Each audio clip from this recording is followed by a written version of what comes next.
ازيكم حبايبي عاملين ايه؟ يا رب تكونوا بأتم صحة واحسن حال. النهارده بقى هعمل معاكم كب كيك للمدارس، ولو معاكي اولاد في الحضانة بتنفع. حاجة كده خفيفة وسهلة. يلا نسمي الله ونصلي على رسولنا الكريم. اللهم صل وسلم عليك يا رسول الله، عليه افضل الصلاة والسلام. لو اول مرة بتشوفي قناتي ساعدني اشتراكي في القناة، وكمان انزلي بسرعة على القناة هتعجبك حاجات كتيرة. ولو عجبتك القناة اعملي اشتراك ولايك وشيري الفيديو مع اهلك واصحابك. يلا حبايبي هنجيب بيضتين بدرجة حرارة المطبخ. حاجة كده سهلة وسريعة، وان شاء الله هتعجب اولادكم في الحضانات وفي المدارس. وان شاء الله هتعجبكم، وهي حلوة جدا وشكلها حلو وطعمها بتبقى جميل. وكوباية من السكر واتنين من الفانيليا.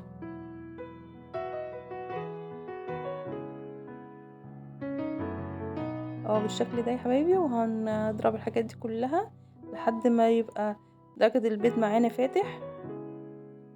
هنضربه ضربة حلوة جدا، يعني عشان تبقى ندوب السكر مع البيض مع الفانيليا جامد جدا لحد ما الدرجة تبقى فاتحة جدا.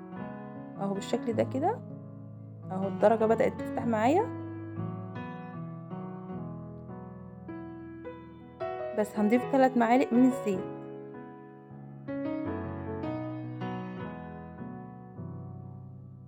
وهنضرب برضو المكونات مع بعض زي ما انت شايفة كده. وهنحط معلقة من الخل، دي بتبقى حلوة جدا، بتخليها فاتحة معايا الكيكة وبتبقى هشة.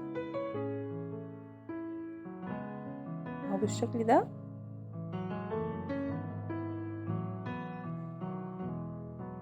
سهلة جدا وسريعة وما بتاخدش وقت. كوباية من اللبن.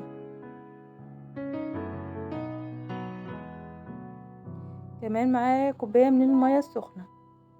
يا حبايبي بالشكل ده هنقلب كل المكونات دي كلها مع بعض.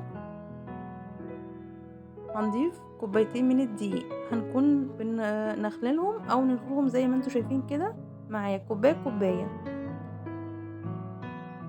دي كده اول كوباية، احنا هنقلبها مع بعض لحد ما نشوف. اهو بالشكل ده يا حبايبي. ودي كوباية تانية. وهندوب كل الحاجات دي مع بعض، وهنضيف البيكنج باودر بتاعنا.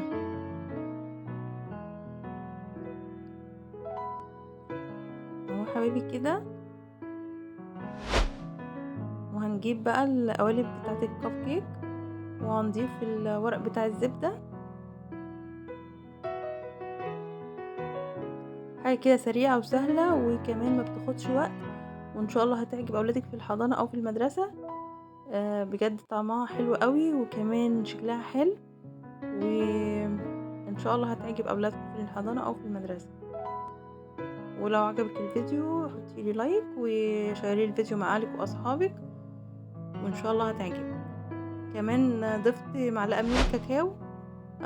حطيتها على العجينة بتاعت الكب كيك، وضفتها من غير اضافة لبن ولا اي حاجة، علشان تبقى تقيلة وتنزل في القاع بتاع الورق بتاع الكب كيك. وكمان هنزينها بالطوف اللي احنا عملناه معاكم في القناة، ولو حابة تشوفيه هسيبلك اللينك اسفل الفيديو. ده كده الكيكة اللي احنا عملناها الكب كيك، وهنزينها. طالعة حلوة جدا وخفيفة جدا وهتعجب الولاد معاكي.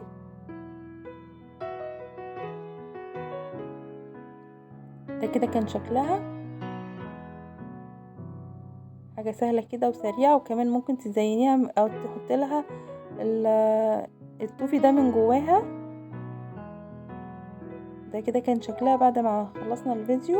هنفتحها مع بعض وهنشوفها، كانت هشة جدا وحلوة. يلا ناخد واحدة مع بعض وهنفتحها مع بعض.